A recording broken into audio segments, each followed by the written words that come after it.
You open your phone. No new messages. A few minutes later, you check again, even though you already know nothing has changed. Then you see a photo of people you know hanging out. They are laughing, eating, and clearly having a good time. No one invited you. Suddenly, your mind starts searching for an explanation. Did you do something wrong? Have they stopped liking you? Did they forget you or deliberately leave you out?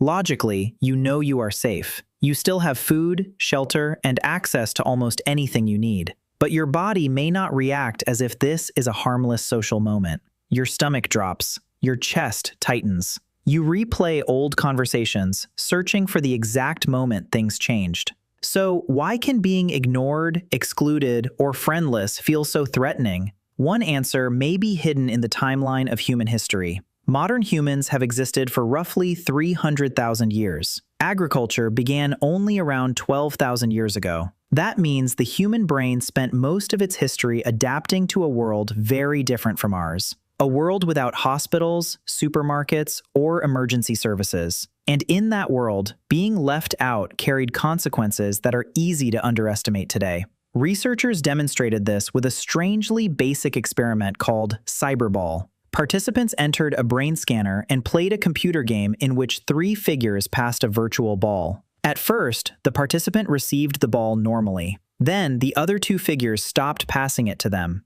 That was the entire rejection. No insults, argument, or public embarrassment. Just 2 digital characters leaving someone out. The participants knew it was only an experiment, yet their brains still responded to the exclusion. Some of the activity involved systems associated with the distressing side of physical pain. Rejection and physical injury are not identical, but the overlap may help explain why we describe exclusion as something that hurts. A breakup is painful. A cruel remark stings. Being left out feels like a punch to the stomach. The brain takes social pain seriously because, in the environment where it developed, social damage could quickly become physical danger. Think about an injury. Today, if you break your leg, you can call an ambulance, receive treatment, order food, and recover indoors. 20,000 years ago, the same injury could stop you from gathering food, escaping danger, or keeping up with the group. Your survival might depend on whether other people brought you water, shared meals, and protected you while you healed. Now consider sleep. Today, you lock the door, turn off the lights, and rest. In a prehistoric camp, sleeping alone meant no one was watching for predators, strangers, changing weather, or a dying fire. Another person staying awake was not merely company, they were security. Children created an even greater need for cooperation. Human children remain helpless much longer than the young of many other species. They need years of feeding, carrying, protection, and teaching. One parent trying to do everything alone would have faced an enormous challenge. That is where the saying, "it takes a village to raise a child," becomes more than just a metaphor. In many human communities, grandparents, siblings, relatives, and other trusted adults helped care for children. Anthropologists call this alloparenting. Today, that might mean someone watching a child while a parent goes to work. In the distant past, it could mean the parent was able to search for food without leaving the child unprotected. But childcare was only one part of the system. Food itself made social connection essential. Hunting was unpredictable. Someone could return with more meat than their family could eat, then find nothing for several days. Today, insurance protects you by collecting money from many people and supporting those who suddenly need help. Ancient food sharing worked in a similar way. When you succeeded, others ate. When their luck was better, they fed you. The system ran on memory and trust. People noticed who shared, who helped, and who always took without giving back. Your reputation could determine whether others supported you when your own luck failed. That makes an ancient friendship look very different from a modern social media connection. Today, a friend might send you a funny video. Thousands of years ago, a friend might tell you where water had been found, help protect your child, share food after an unsuccessful hunt, or stand beside you during conflict. Losing that person meant losing more than conversation.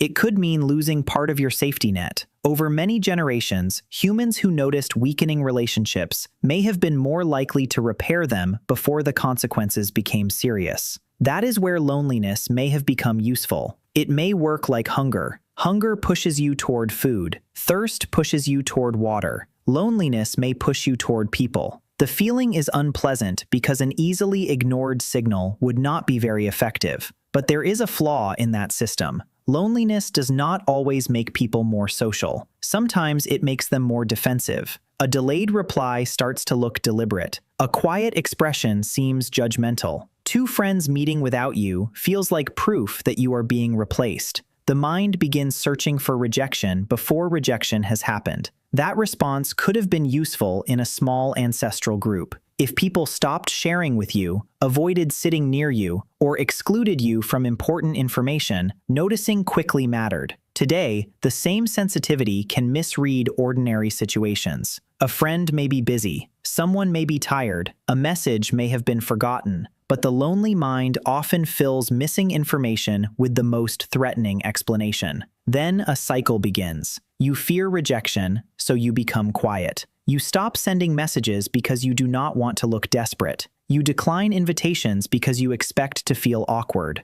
Other people assume you want distance, so they stop reaching out. The silence now appears to prove your original fear. This is what makes loneliness so difficult. It creates a strong need for connection while making connection feel risky. And it can happen even when you are surrounded by people. Being alone and being lonely are not the same. Someone can spend a weekend alone and feel completely at peace. Another person can stand at a crowded party and feel invisible. Loneliness is not simply the absence of people. It is the absence of the connection you want. That is why two close friends may provide more emotional security than hundreds of followers. The brain is not only counting contacts. It is asking whether anyone truly knows you. Who would notice if you suddenly disappeared? Who could you call during a crisis? Who understands the story without needing every detail explained? This is also why losing one close friendship can feel like losing part of yourself. You lose the person, but you also lose shared routines, private jokes, familiar places, and memories that existed between the two of you.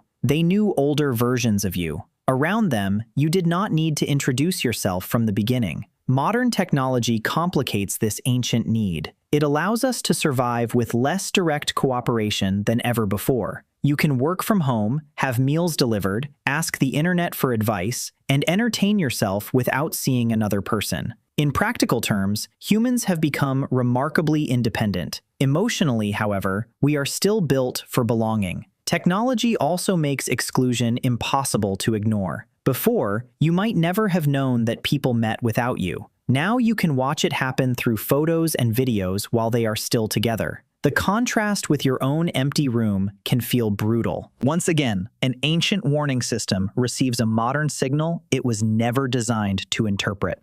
The phone says, "Here is a photograph." The brain hears, "The group is together and you are outside."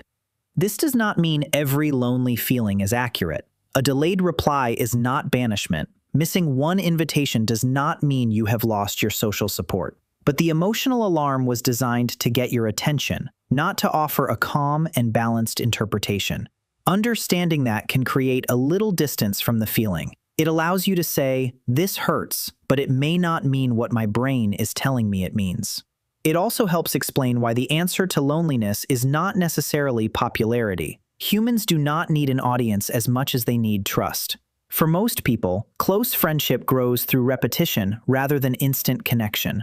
You see the same person at work, in class, at a club, in a game, or at a local cafe. A quick greeting becomes a conversation. The conversation becomes a shared joke. Eventually, someone reveals something real, and the other person treats it with care. That is how trust forms. Not through one dramatic moment, but through small evidence collected over time. Modern culture often treats needing others as weakness. We admire people who appear completely independent, but total self-sufficiency is a strange standard for a species that survived through cooperation. No one teaches themselves language as a baby. No one survives childhood without care. No one creates every object they use or grows every piece of food they eat. Even the most independent person lives inside systems built by other people. Needing connection is not a flaw that evolution failed to remove. It is one of the reasons humans survived long enough to build the modern world. Loneliness may not be telling you to become popular. It may simply be telling you that you want to be known. That can begin with one message, one repeated activity, one invitation accepted instead of avoided. Because for most of human history, connection meant more than entertainment. It meant food when your own search failed, care when you became sick, protection when you could not defend yourself, another person keeping watch while you slept. The modern world has made it easier to stay alive without close relationships. It has not made those relationships emotionally meaningless.